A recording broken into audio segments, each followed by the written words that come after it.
अधातु किसे कहेंगे?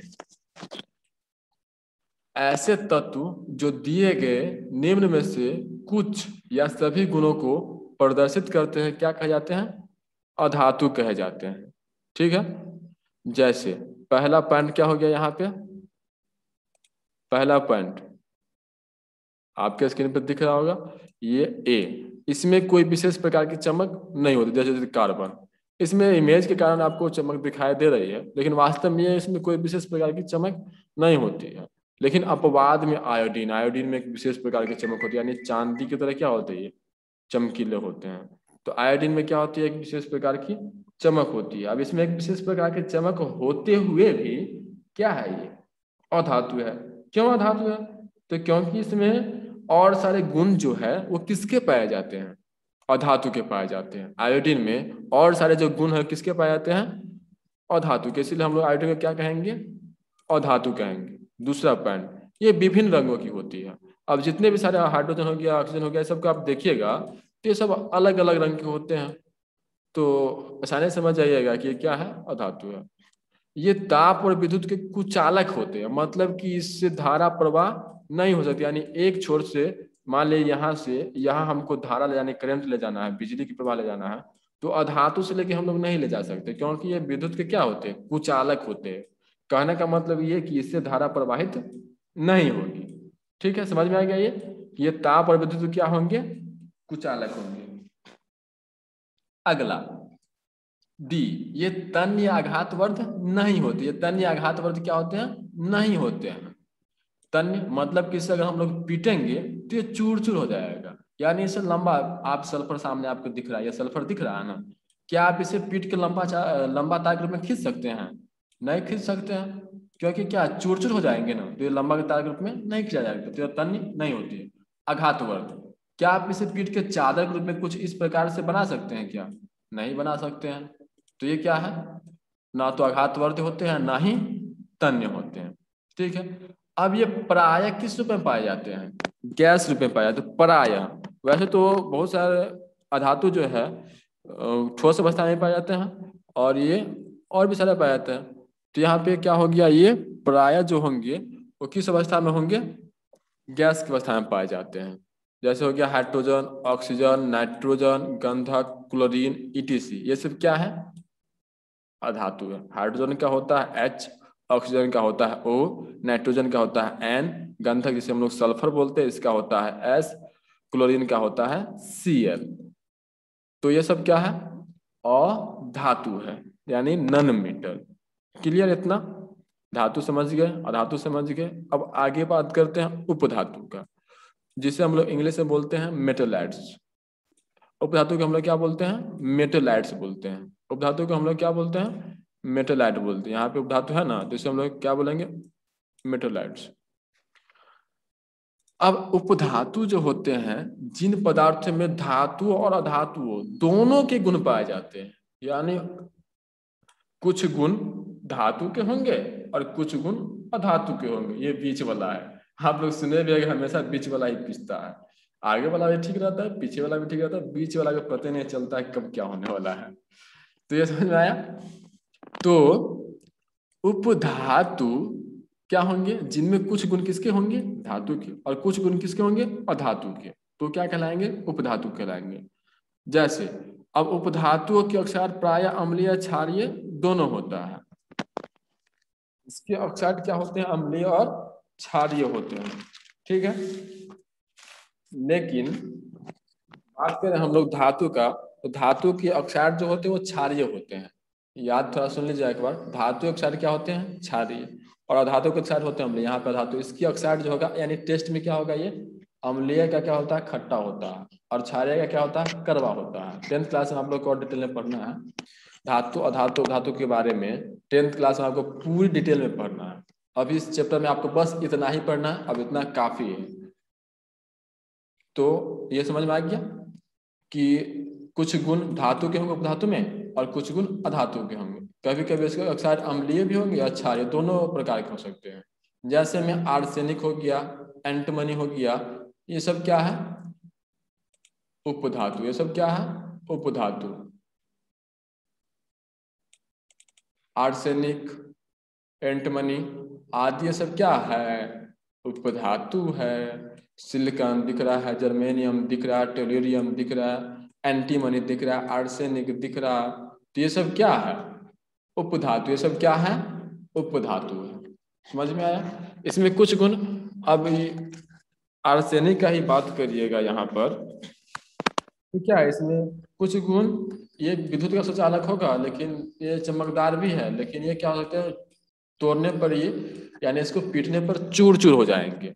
तो कुछ गुण धातु के होंगे और कुछ गुण अधातु के होंगे। आगे बढ़े, तो ये क्लियर हो गया। अब आगे बढ़ते हैं। अगर आपको थोड़ा सी प्रॉब्लम हो रही है तो थोड़ा आप रेस्ट ले सकते हैं, या फिर बिना रेस्ट लिए आप पढ़ सकते हैं, क्योंकि ये ज़्यादा कुछ इसमें है नहीं। और कोशिश करिए एक बार में सब कुछ क्लियर कर लेने का, और कॉपी में नोट कर लीजिएगा। जितने भी सारे शो कर रहा है आपके स्क्रीन पर, एक कॉपी में नोट कर लीजिएगा, अच्छा रहेगा। नहीं तो हम लास्ट में व्हाट्सएप नंबर हम दे देंगे, आप व्हाट्सएप में मैसेज करिएगा, तो हम आपको इस चैप्टर का PDF पूरा भेज देंगे, जिससे आप आसानी से नोट करके पढ़ सकते हैं।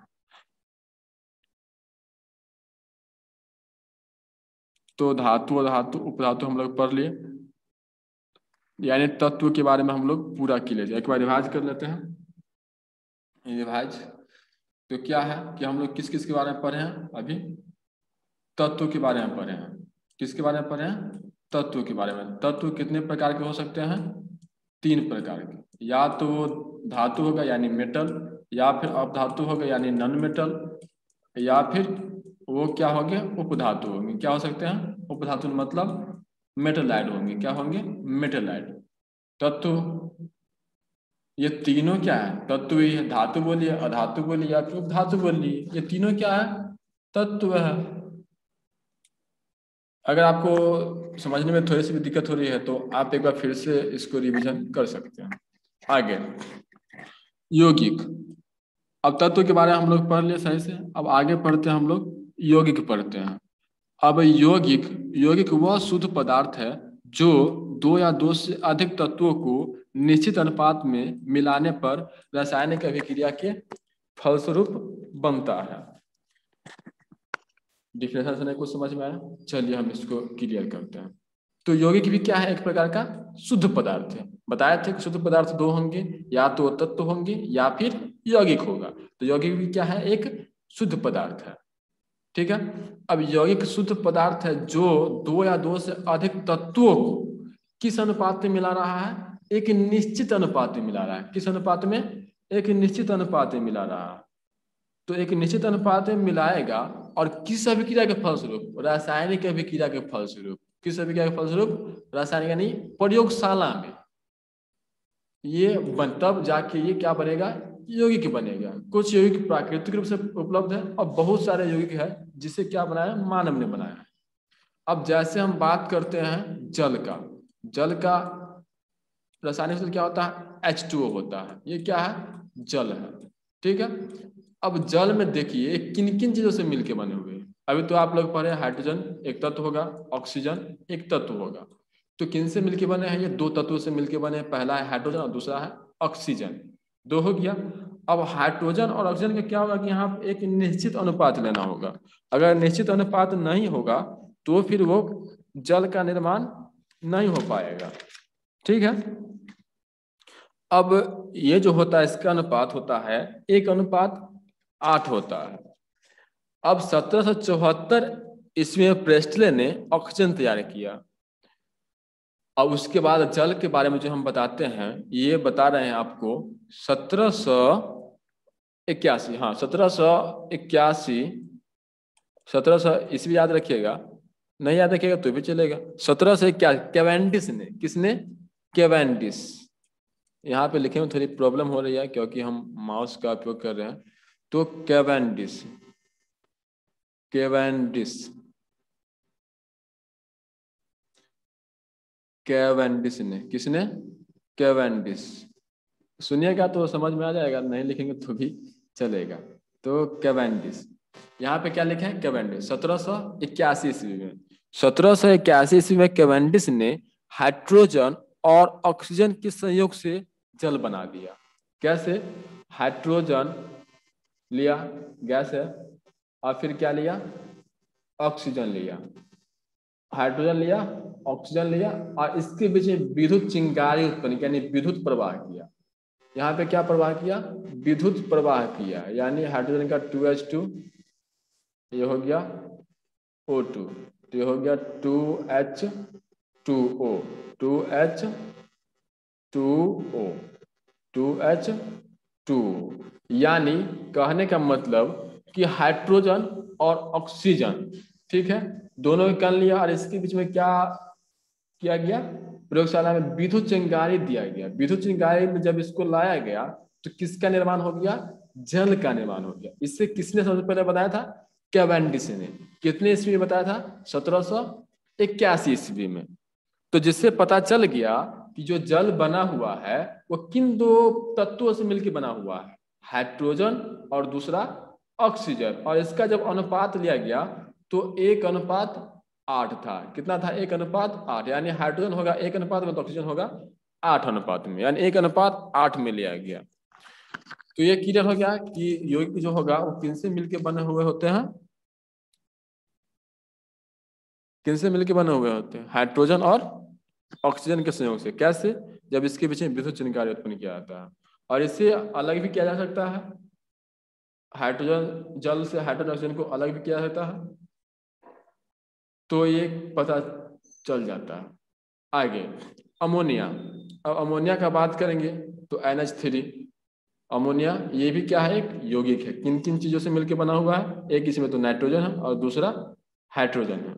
चूना पत्थर, कैल्शियम, कार्बन, ऑक्सीजन, तीन चीजों से मिलकर बना हुआ है। जल H2O, carbon dioxide CO2, carbon dioxide CO2, हम लोग कौन सा गैस छोड़ते हैं, तो कार्बन डाइऑक्साइड ही छोड़ते हैं। कौन सा गैस लेते हैं, ऑक्सीजन गैस लेते हैं। कार्बन डाइऑक्साइड गैस कौन मतलब कौन लेता है, तो पेड़ पौधे कार्बन डाइऑक्साइड लेते हैं। और क्या छोड़ते हैं पेड़ पौधे, तो ऑक्सीजन छोड़ते हैं। चीनी, चीनी भी क्या है, एक यौगिक है। चीनी क्या है, एक यौगिक है जी। समझ में आ गया, आगे बढ़ते हैं। अब आगे तो यही पे है। अब आप ये बताइए, जो आपके स्क्रीन पे दिख रहा है, ये तत्व है या फिर यौगिक है, जल्दी से बताइए। तो ये सब क्या है, यौगिक है। कैसे यौगिक है, तो देखिए, ये सुक्रोज मतलब चीनी, केन शुगर, देखिए यहाँ पर ऐसे देखिएगा तो दिख रहा होगा केन शुगर, चीनी है, जिसे हम लोग सुक्रोज बोलते हैं रासायनिक की लैंग्वेज में।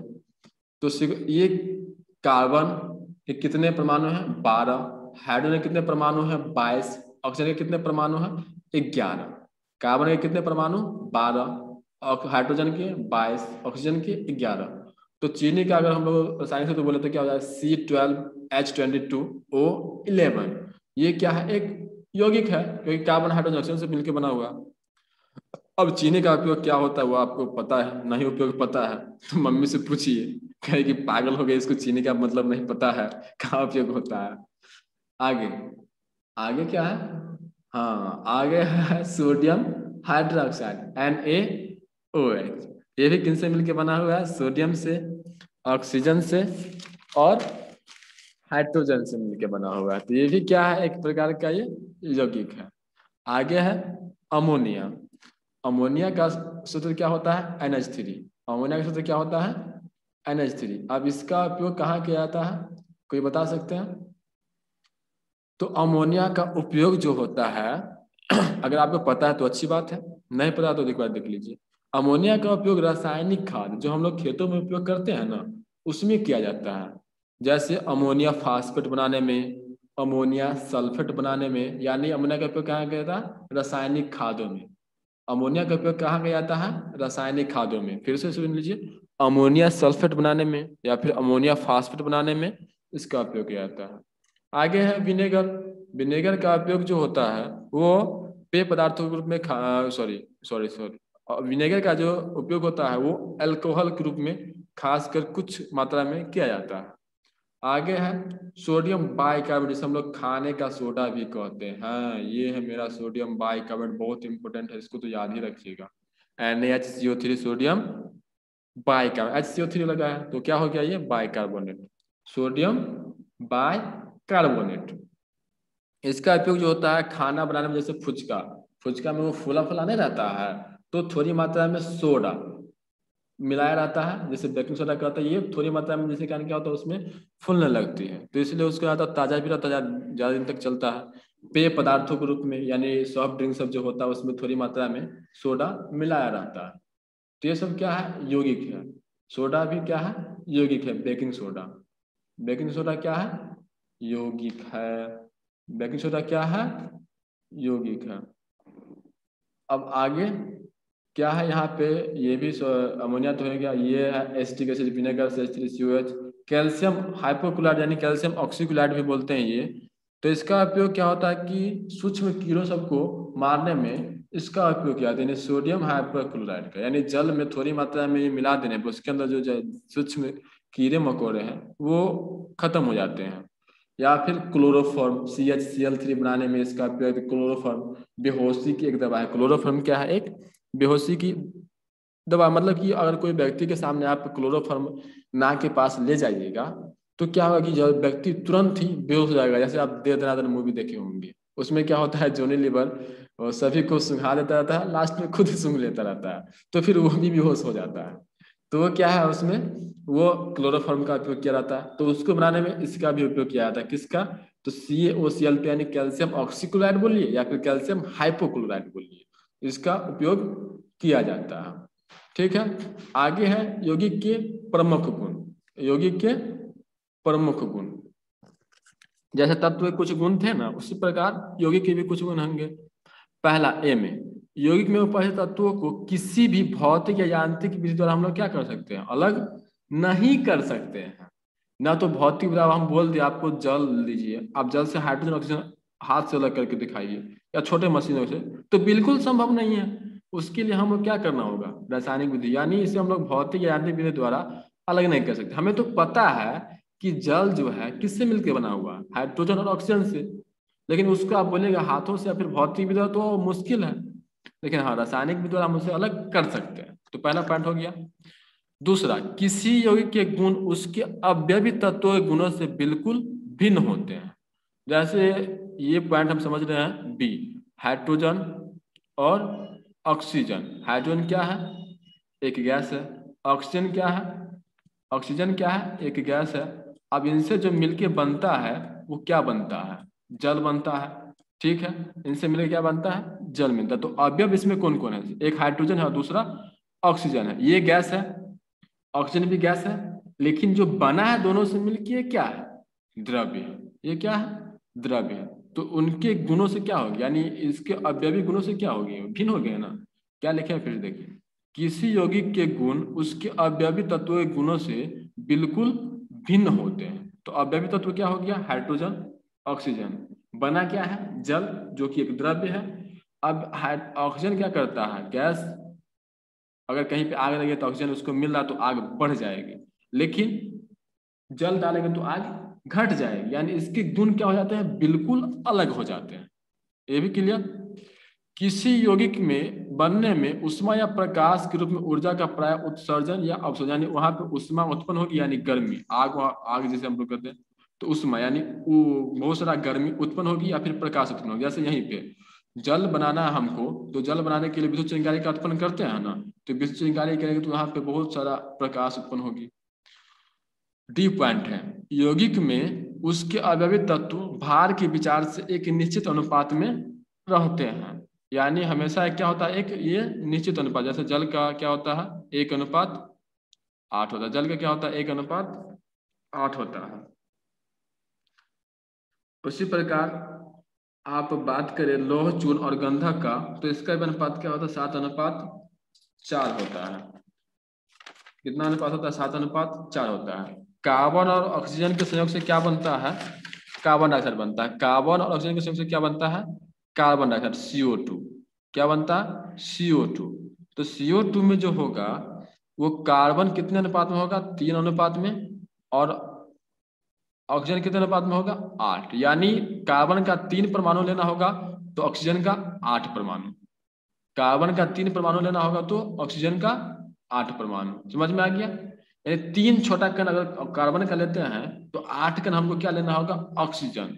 तभी मेरा कार्बन डाइऑक्साइड बनेगा, यानी किसी भी कार्बन डाइऑक्साइड में ये उपयोग मतलब मौजूद होगा ही।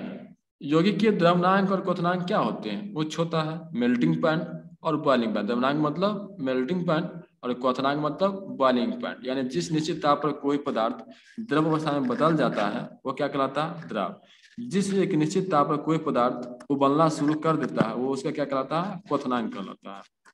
यौगिक एक समांग पदार्थ है। यौगिक क्या है? एक समांग पदार्थ है। अब जल का ही बात करिए, जल में क्या होता है? हाइड्रोजन और ऑक्सीजन, यहीं पे ये देखिए, ये क्या है? विंडो ओरिजिनल, इसमें विनेगर देखिए, जल की तरह लग रहा है ना। तो इसमें क्या है कि हमें हर एक कण क्या होगा? एक जैसा होगा। जल में हर एक जगह एक ही हाइड्रोजन ऑक्सीजन क्या होता है? कहीं पे ज्यादा हाइड्रोजन, कहीं पे कम ऑक्सीजन हो सकता है क्या? नहीं हो सकता। तो क्या होता है? यौगिक यौगिक एक समांग पदार्थ है। इतना सा ठीक है। आज के लिए बस इतना रहने देते हैं। अगला क्लास में हम लोग देख लेंगे इससे आगे। आदत बनाइएगा, कोशिश करिएगा कि थोड़ा स्टेबल यानी आराम से पढ़ने का, घबराने का कोशिश नहीं करिएगा, हम ये सजेस्ट करेंगे, क्योंकि धीरे धीरे आदत इसका पड़ जाएगा तो फिर उतनी सारी परेशानी नहीं होगी।